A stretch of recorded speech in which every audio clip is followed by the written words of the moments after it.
Okay, Daryl Tin back in the booth here. We are going to have a player from the Colombian women's team that just won, from the Orcas team, is Claudia. So, welcome Claudia. We're watching your teammates playing against Firenze from Italy. And did you speak with any of them about this match beforehand? Yeah, they were very satisfied with the game that they played last day. So in this moment they are with a good mood and they are planning to play very well, just to pass in the second place in the group and pass to the finals. So you won your match just now, and I have with me, with their suits still wet from the last match, Claudia and I know who you are, but I can't remember your name. Lilo. Yeah, my brother is Camilo Diaz. He is a photographer. So you guys are very happy right now. That was a tough match, but the Czechs, they had a lot of nerves and they couldn't hold themselves together. Yeah, maybe because it was the first time that the Czechs comes here. It's very normal. Please sit down here. So you managed to get now to a 1-1 result. You have one loss and one win in your group. Yeah, we are very happy today. Yesterday we were a bit nervous. It was the first match. Always the first match is quite a bit mess. And we have new players that came here for the first time this year.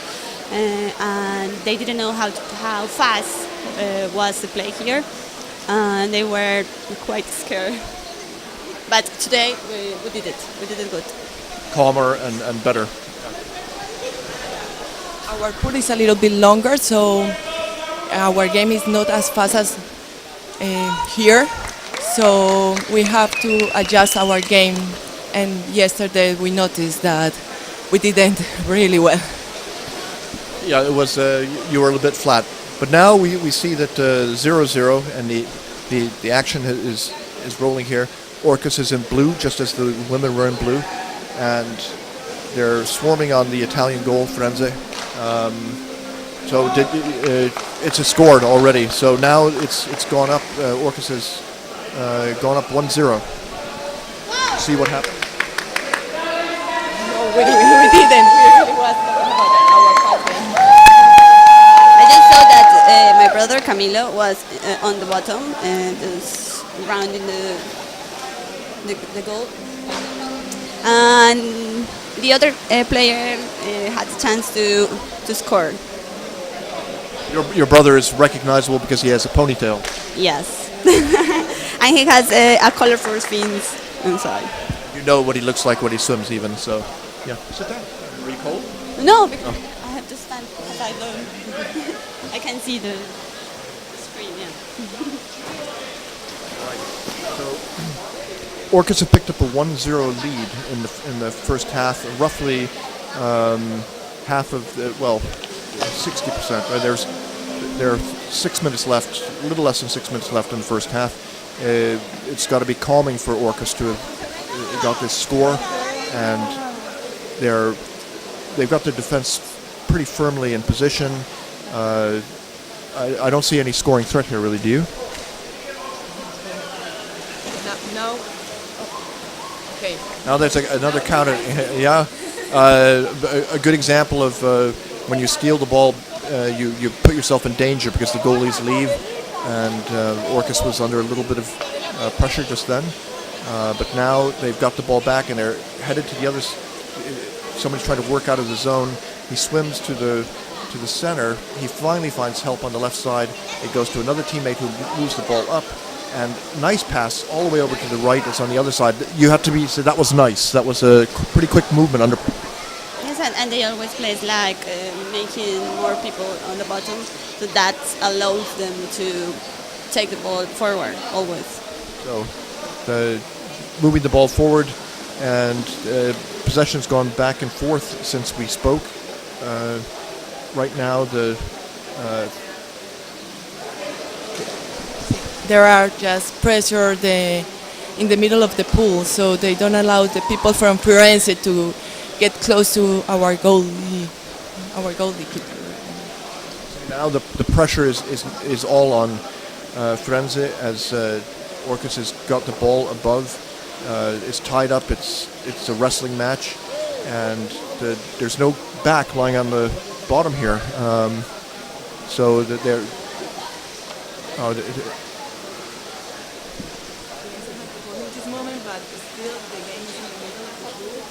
No close to any dangerous situation for any of them, for any of the teams. Drop ball down to the bottom. Two players go down to get it. It ends up in the hands of one of the Firenze players, who lies on his back and passes to a teammate who's got two attackers on him immediately. He passes to another teammate. Finally, he gets it down to the bottom of the pool, but there are two players on him again. So this is pretty much the Colombian method of two players attacking every person who gets the ball. Yeah, that's part of our game. Just pressure a lot of the people who has the ball, and made a mistake, a really bad pass to the other, and create the mistakes and take advantage of that. And that's very important because in terms of size, the Colombian players are maybe smaller than some of the European players. So the men especially, they have to hit the opponents really hard so that they can't use their size in order to build an advantage. Yeah, I don't say that there are maybe a small size. We really are small size. We are tiny, but also we are faster. That makes us be faster, and we have to take advantage of our body and play with all that we have. Speed is important. So Orcas is protecting a 1-0 lead. They have the ball over on the Firenze side of the pool. We can't see who has the ball right now, but the action is in the corner over on the other side, on the closed side away from the exchange zone. And we can see Orcas players coming in and closing the basket. Penalty throw, so maybe it was a shoulder in the basket, or what was the reason there? No, but I couldn't see that, but what I saw was one Orcas close to the defender, in the position of the defender, and the other Orca just was pushing, and I couldn't see it was a shoulder inside the basket or what happened, but we were in a really good position of attack. It's not a penalty, it's just a free throw, free ball. So Orcas has got the ball, they pass down to the bottom, holding on, they're coming in, putting pressure on the basket. It's not a good situation for Firenze. The action is now shifted pretty much over to the Firenze side of the pool.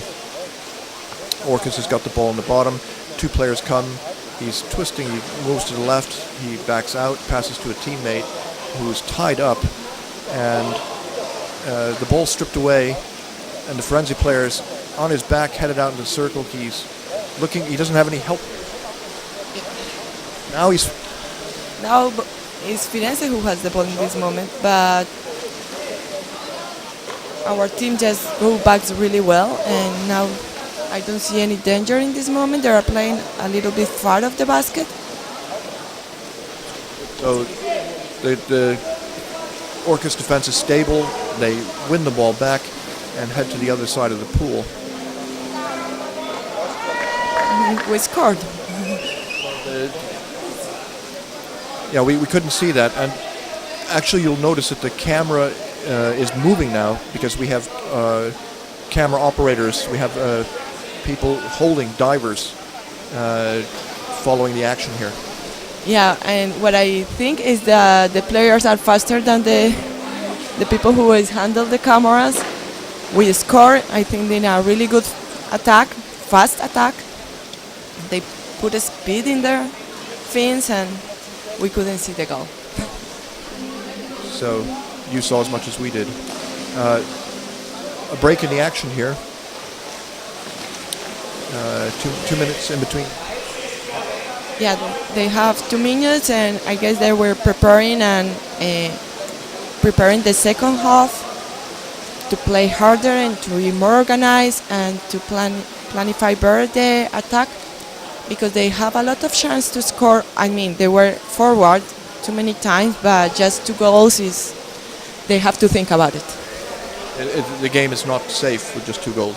No, for me, the worst score is 2-0 because I don't know what happened in the psychology, but we think when you are winning 2-0, you think that you already won, and it's the easiest course to move it and convert in a disadvantage for us. 2-0 for me is so risky. I prefer 1-0. You're the captain of the team. No, I'm not. Or not? It's Lilo. Yeah, she is. She's better leader than me. You were the captain at the World Championship. Yes, I did. I was the captain in the World Championship. I used to be Orcas captain, but I got pregnant.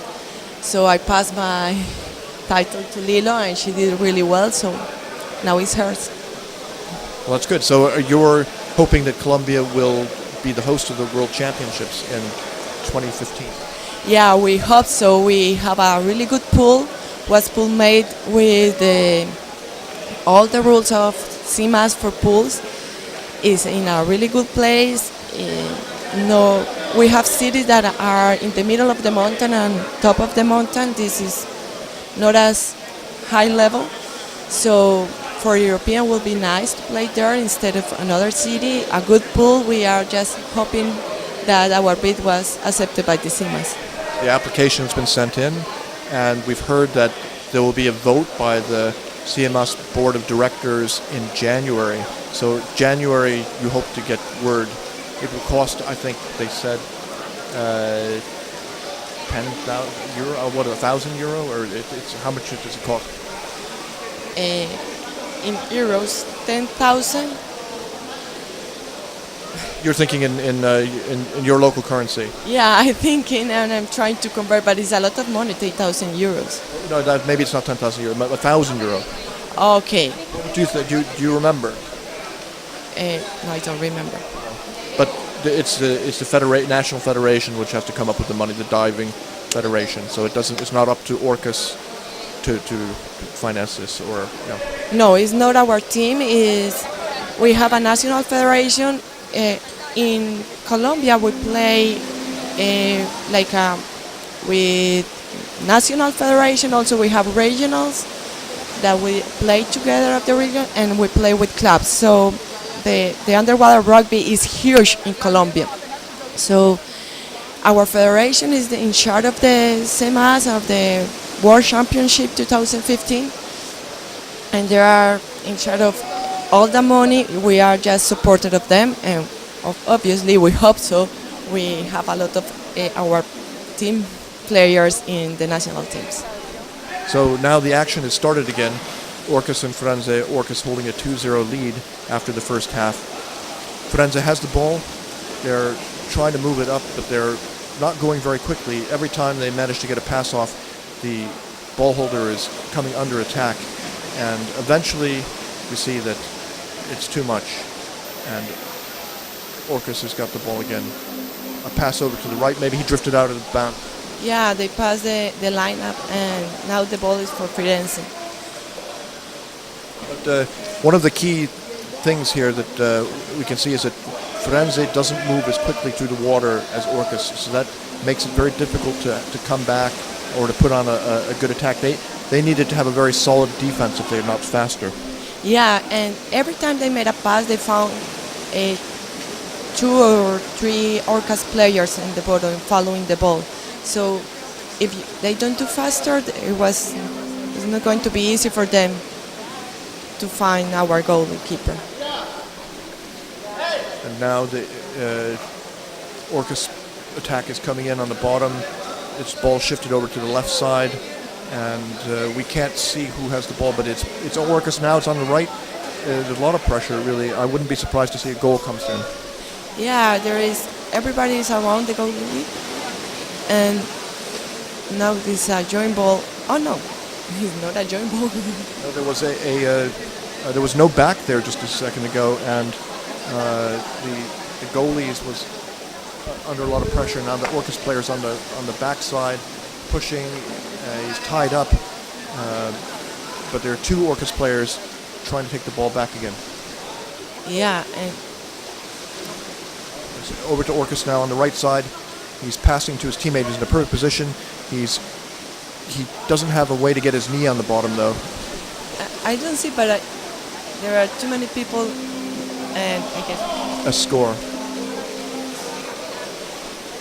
So, what do you do when you have the ball, you're by the goalie, but you can't get your knee on the ground? You don't have any leverage. What's the technique? the technique is just move your feet as fast as you can. You have to use the power of your feet and your legs, and that's the only way to move the goalkeeper. When you're a goalie and you can feel it when someone is really pushing you from above and aside, it's difficult. You have to kick equally hard. Yeah, we have to keep equally hard and try to use our hands to don't let it get so close to the goalkeeper. It's just move and put your hands and don't let them. I say that use their strong in my favor. The strong when they move the fins, or the strong when they have the knees on the bottom.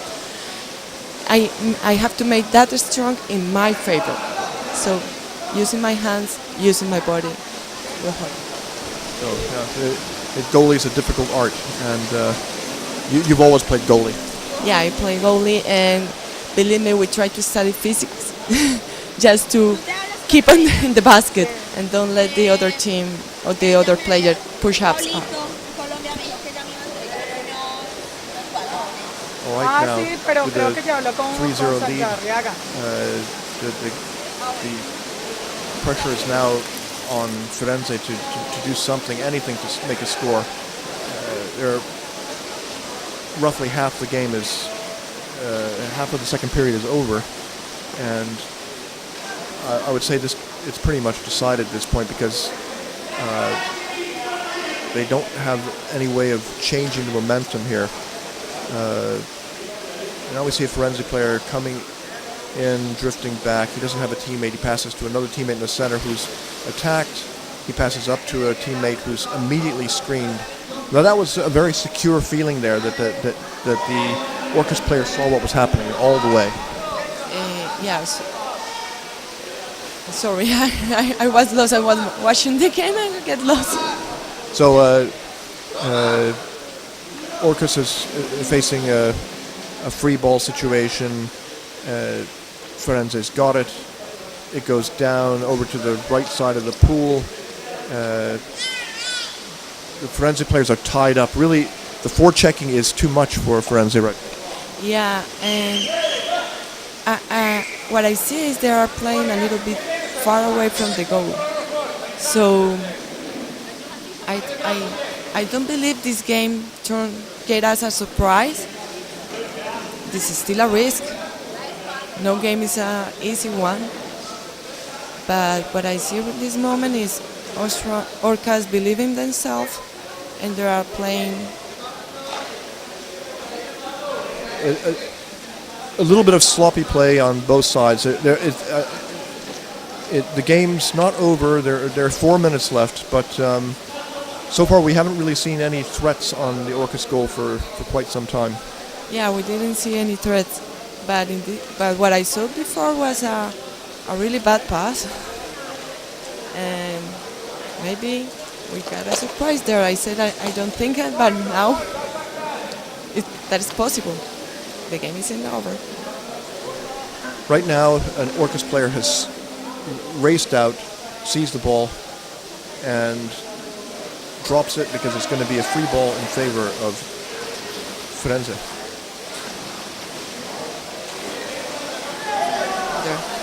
I saw 3 Orcas swimming, but I didn't see what happened there. Was a free throw in Firenze favor. I can see it. Holding on to the ball with difficulty, and they're passing backwards just to hold on to it. Now a Firenze player comes up. He's got a lot of speed. He spins round, pushes the Orcas attacker away, and then dumps the ball down to the bottom where he thought his teammate ought to be, but there was nobody.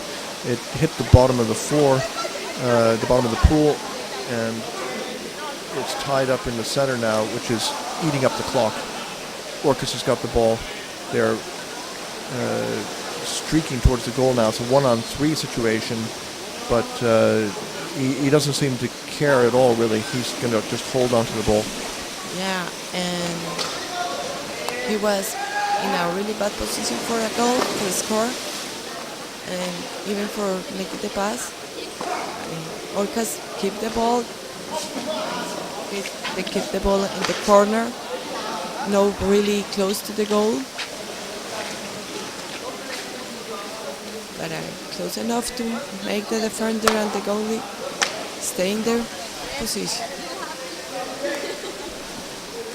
Less than 2 minutes remaining in the game now, and we see that Firenze is defending their goal. The back rushes in to take position.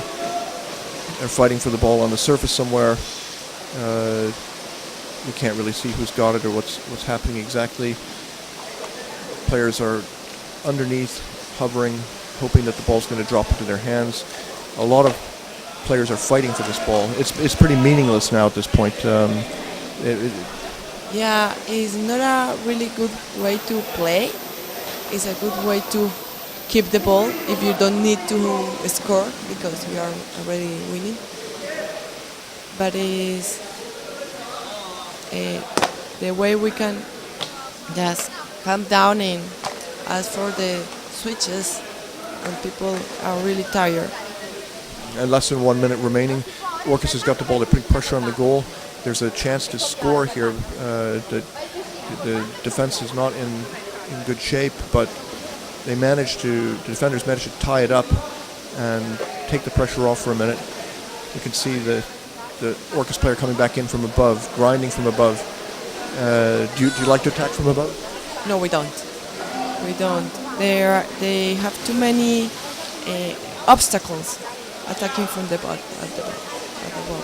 There are some players who like to do it, but you're not fond of it. No, and when you are in the bottom of the pool. Okay, this is a three-dimension game. So if you attack at above, the three-dimension, you find three-dimension players. So there is a lot of obstacle. Okay. That's the game here. So Orcas has won rather easily, 3-0. Firenze has taken 4-0, yeah. 4 seconds left and they scored. Now the game is over. So what's your plan for the rest of the day now? You have 2